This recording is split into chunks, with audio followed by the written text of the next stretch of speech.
Assalamualaikum saudaraku. Bagaimana kabarnya kalian semua? Semoga selalu diberi kesehatan dan dilancarkan rezekinya. Amin ya robbal alamin. Dikisahkan, pada suatu ketika ada seorang pemuda yang gemar bersedekah kepada tetangga dan orang-orang terdekat. Ia juga dikenal sebagai sosok yang sederhana dan ramah. Akan tetapi setelah mendapat warisan, kehidupannya pun mulai berubah.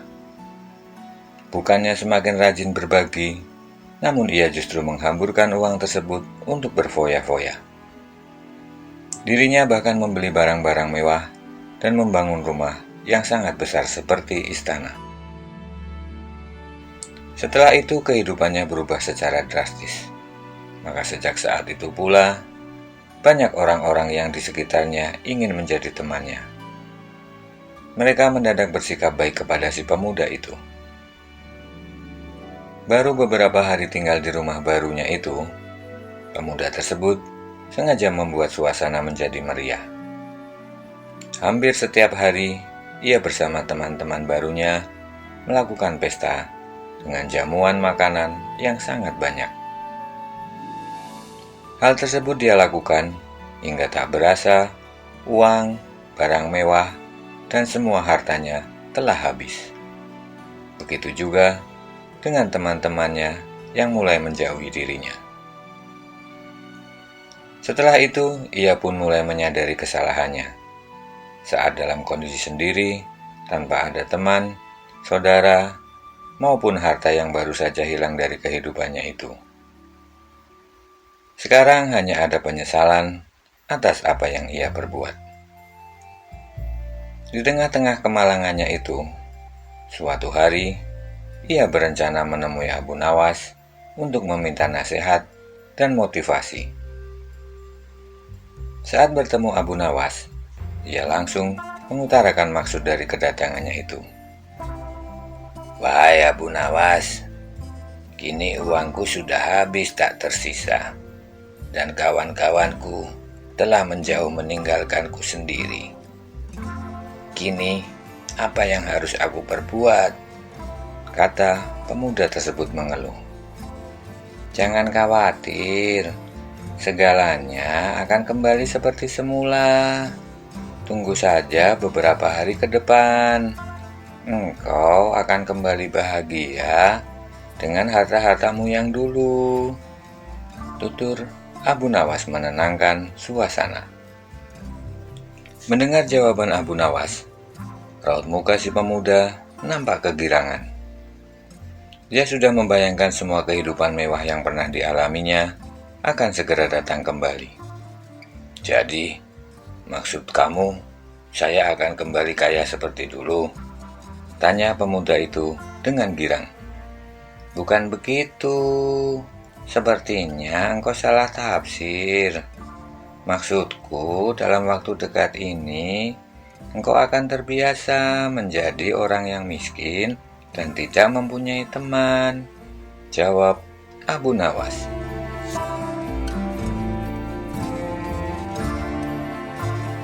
Malam hari itu, cuaca nampak bersahabat. Banyak bintang bertaburan di langit, menghiasi pemandangan malam. Di salah satu sudut istana, Baginda Raja dan Abu Nawas terlihat sedang duduk berdua. Mereka terlihat akrab dan tampak sedang ngobrol santai. Sementara itu, di sudut istana yang lain, sejumlah petinggi istana tampak memandangi mereka dengan tatapan mata tak berkedip. Terlihat di wajah-wajah para petinggi tersebut ekspresi kurang bersahabat. "Hebat sekali Abu Nawas, bisa sedekat itu dengan Baginda Raja," kata salah seorang dari mereka dengan wajah iri. "Aku curiga, jangan-jangan ada yang tidak beres, atau Abu Nawas menggunakan sihir untuk mengguna-gunai paduka raja," kata yang lainnya. Desas-desus tentang ketidaksukaan para petinggi kerajaan terhadap Abu Nawas ternyata telah sampai di telinga Paduka Raja. Namun Paduka Raja tidak ingin mengambil tindakan terlebih dahulu. Beliau membiarkan kelakuan para petinggi kerajaan tersebut. Abu Nawas, kau tahu? Lihatlah di sudut sana, para petinggi kerajaan ini sedang memandangimu dengan wajah iri. Tanya Baginda Raja.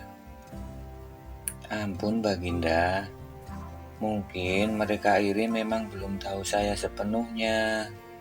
Jadi wajar saja jika mereka bersikap demikian, kata Abu Nawas. Mereka kan sudah tahu tentang dirimu, karena kamu seringkali ke istana, kata Baginda Raja. Betul tuanku, mereka tahu, tapi tidak mengenal saya lebih dalam, jawab Abu Nawas. Saya dengar Paduka ingin sekali memelihara rusa, tanya Abu Nawas sambil menyeruput minuman yang dihidangkan. Iya, tapi kau jangan mengalihkan pembicaraan ini. Persoalan yang sedang kita bahas adalah petinggi kerajaan yang iri dan dengki kepadamu, kata Baginda Raja. Mohon ampun Baginda, hamba tidak mengalihkan pembicaraan. Hanya saja, hamba kira nanti pas rusa itu datang, saya bisa sekaligus memberikan pemahaman sedikit kepada mereka, jawab Abu Nawas. Betul sekali Abu Nawas. Mereka memang belum pernah melihat rusa yang akan aku datangkan, jawab Baginda Raja. Tidak terasa, malam pun semakin tua dan beranjak ke ujung hari. Abu Nawas pun segera mohon diri, meski Paduka masih ingin ngobrol dengannya. Esok paginya, para petinggi kerajaan memutuskan untuk menghadap Baginda Raja dan menyampaikan rasa ketidaksukaan mereka kepada Abu Nawas. Mohon ampun Baginda, hamba ingin mengutarakan sesuatu kepada Baginda, kata salah seorang petinggi kerajaan. Apa itu? Tanya Baginda. Hamba harap Baginda berhati-hati dan jangan terlalu dekat dengan Abu Nawas. Hamba khawatir Abu Nawas mempunyai niat yang tidak baik terhadap Baginda, jawab petinggi kerajaan. Betul Baginda, hamba juga curiga Abu Nawas menggunakan sihir untuk menggunang-gunai Baginda agar mau tunduk, kata petinggi kerajaan yang lain. Terima kasih jika kalian semua selalu mengkhawatirkan aku. Tapi, janganlah menuduh seseorang jika kalian tidak mengetahui yang sebenarnya, jawab Baginda Raja dengan bijaksana. Mohon ampun Baginda, hamba hanya ingin yang terbaik untuk Baginda Raja, kata petinggi kerajaan. Baiklah, nanti siang akan ada kiriman dari negara sahabat kita. Tolong kalian terima kiriman itu dengan baik. Jangan dibuka sebelum aku perintahkan, kata Baginda Raja.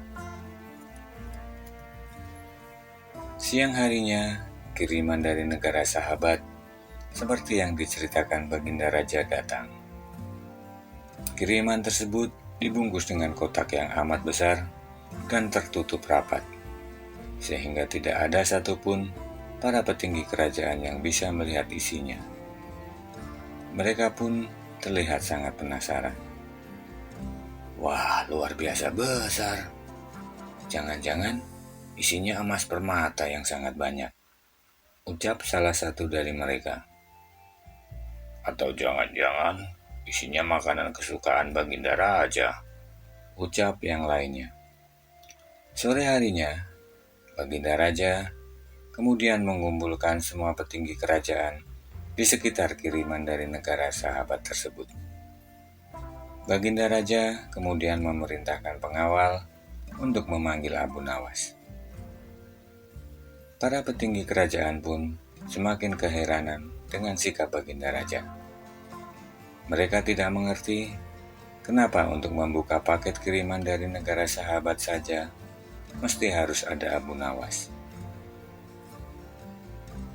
Selang beberapa saat lamanya, Abu Nawas pun tiba. Abu Nawas, paket kiriman dari negara sahabat telah datang. Kini, apa yang akan kau lakukan? Tanya Baginda kepada Abu Nawas. Baiklah, terima kasih Baginda telah mengundang saya. Kali ini, saya mohon izin untuk meminta para petinggi kerajaan masuk ke dalam paket tersebut. Dan silakan setelah keluar nanti, diceritakan seperti apa isinya. Jawab Abu Nawas. Baginda Raja kemudian segera memerintahkan para petinggi kerajaan untuk masuk ke dalam paket kiriman tersebut secara bergantian. Wajah para petinggi kerajaan nampak bertanya-tanya, namun mereka tidak mau membantah perintah Baginda Raja. Segera saja mereka memasuki paket kiriman tersebut secara bergantian. Setelah beberapa menit lamanya, kemudian para petinggi kerajaan pun kemudian menceritakan apa yang dirabanya dalam paket tersebut.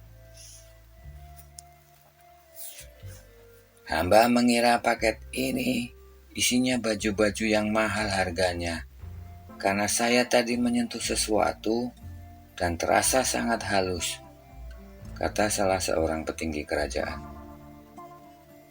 Kalau menurut hamba, ini adalah emas yang berbentuk bulat panjang, kata yang lainnya. Ternyata, semua petinggi kerajaan mempunyai pendapat yang berbeda-beda tentang isi paket kiriman dari negara sahabat tersebut. Abu Nawas pun hanya tersenyum mendengar jawaban mereka semua. Begitu pula dengan Baginda Raja. Nah, sekarang semua mempunyai pendapat sendiri-sendiri. Terus, mau bagaimana Abu Nawas? Tanya Baginda Raja. Mohon ampun Baginda, hamba mohon izin untuk membuka paket tersebut, kata Abu Nawas. Setelah paket kiriman tersebut dibuka, semua petinggi kerajaan yang ada di tempat tersebut nampak terkejut.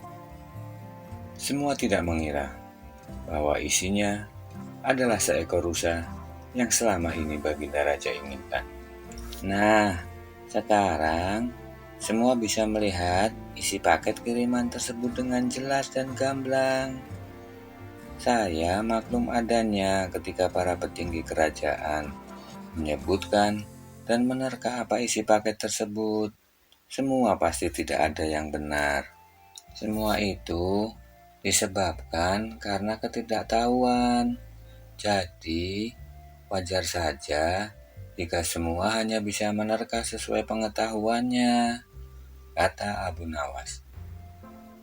Wajar saja jika para petinggi kerajaan iri dan bersikap waspada kepada saya, karena belum mengenal saya secara mendalam, lanjut Abu Nawas. Para petinggi kerajaan hanya terdiam. Mereka semua berusaha mencerna apa yang telah diucapkan oleh Abu Nawas. Sementara itu, Baginda Raja nampak tersenyum mendengar penjelasan bijaksana Abu Nawas. Mungkin ada yang mengira saya menggunakan sihir untuk mendekati Paduka. Benar sekali, saya menggunakan sihir. Tapi, sihir yang saya gunakan tidak seperti yang para petinggi kerajaan bayangkan. Saya tidak menggunakan mantra-mantra ataupun barang-barang goib. Saya hanya berusaha menyenangkan hati Baginda Raja dan patuh dengan perintahnya, jelas Abu Nawas. Petinggi kerajaan yang menuduh Abu Nawas menggunakan sihir terlihat memerah mukanya mendengar penjelasan tersebut. Dia tidak mengira bahwa penjelasan Abu Nawas mampu mematahkan prasangka jelek yang selama ini dia pikirkan.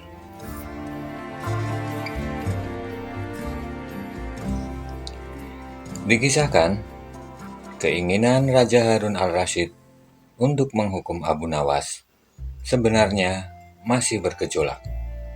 Tapi sang raja sudah kehabisan akal untuk menjebak Abu Nawas. Hampir semua cara sudah dilakukan, namun Abu Nawas selalu saja bisa lolos.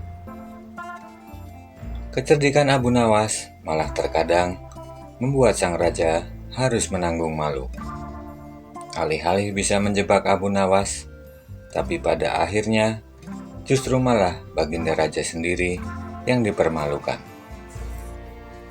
Hal itulah yang membuat Baginda Raja kapok untuk menjebak Abu Nawas.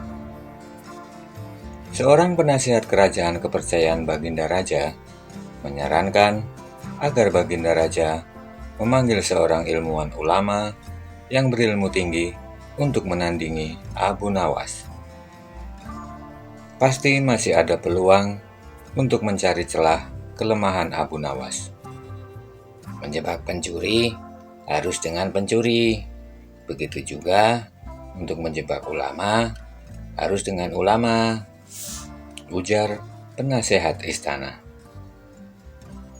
Mendengar itu, sang raja pun tersenyum, seolah menemukan cara yang jitu untuk menjebak Abu Nawas.